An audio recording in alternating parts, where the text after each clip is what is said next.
At 3 a.m., you open your eyes. No alarm went off. No sound woke you. You just surface, suddenly and completely, into the dark. Your heart isn't racing, nothing is wrong. But you lie there, staring at the ceiling, certain that something inside you is broken. You check the clock. You sigh. You assume this is insomnia. But the real answer is far stranger. For most of human history, this moment in the dark wasn't a malfunction. It was the plan. Your body isn't failing at sleep. It's remembering something older than electricity, older than clocks, older than the idea that a night should be one unbroken block of unconsciousness from dusk to dawn. To understand why, you have to go back before the light bulb existed at all. In the late 1990s, a historian named Roger Ekirch went digging through old diaries, court depositions, and medical texts from pre-industrial Europe. He wasn't looking for sleep patterns. He stumbled onto them by accident. Over and over, in documents centuries apart, he found the same strange phrase, first sleep and second sleep. People wrote about waking between the two. They prayed. They talked with a spouse. They tended a fire. Some had sex. Some simply lay in the dark and thought. This wasn't rare or shameful. It was so normal that nobody bothered to explain it, the way nobody today explains what lunch is.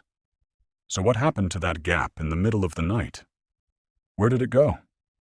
The answer starts with a man named Thomas Wehr, a psychiatrist at the National Institute of Mental Health. In the early 1990s, Wehr ran an experiment that almost nobody had tried before.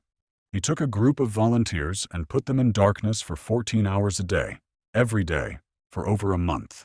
No screens, no streetlights, no artificial glow at all. Just the kind of darkness a person would have lived inside before electricity existed. At first, the volunteers slept long and hard, paying off years of accumulated exhaustion. But something happened after a few weeks. Their sleep split in two. They would fall asleep for about 4 hours. Then they would wake, calm and alert, for 1 to 3 hours in the middle of the night.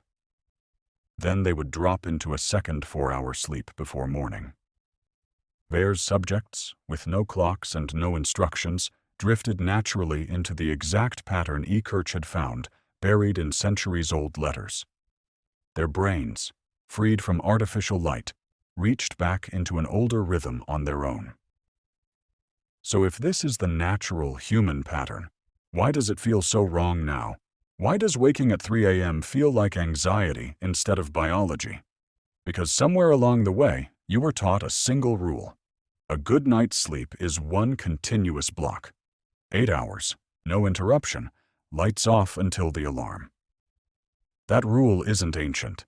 It's barely 200 years old, and it spread fast once gas lighting, then electric lighting, pushed bedtimes later and compressed the night into a tighter, brighter window. Light didn't just let you stay up later. It changed what your brain believed a night should look like.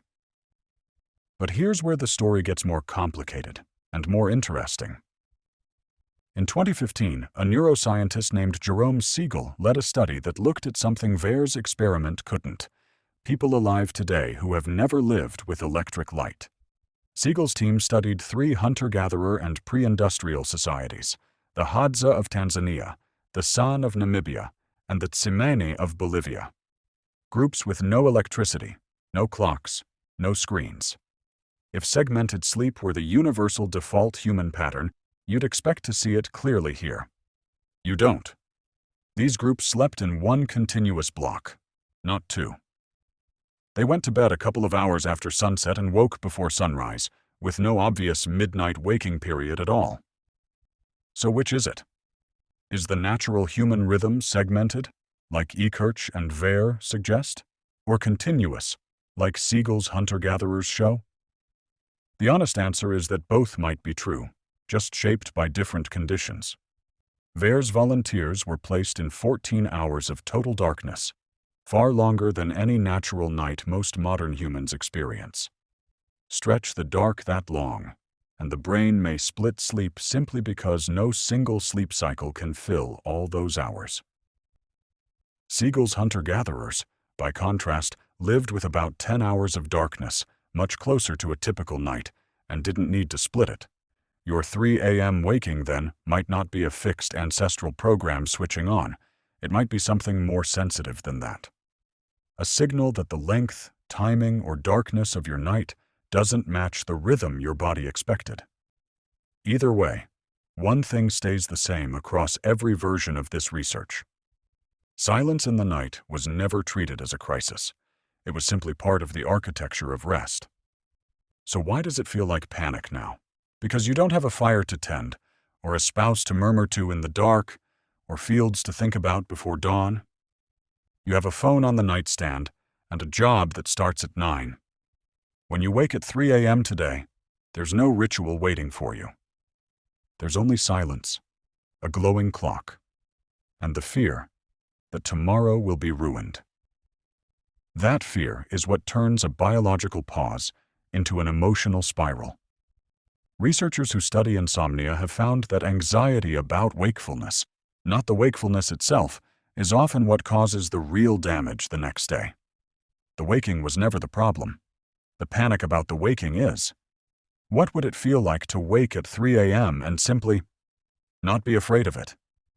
Some sleep researchers now suggest treating that midnight gap the way your ancestors did, not as a failure to fix, but as a window to use. Lie still. Let your mind wander without a screen.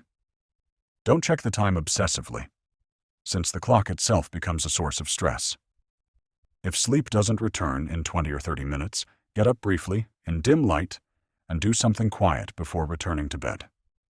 It sounds almost too simple, but it mirrors exactly what people did for thousands of years before anyone called it a sleep disorder.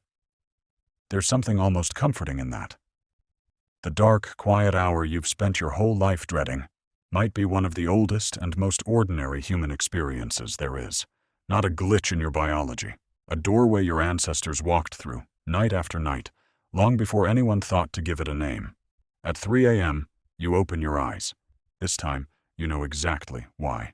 If you have been with me this long, hit like and subscribe, and share it with your friends who fail to sleep at night. See you in the next video.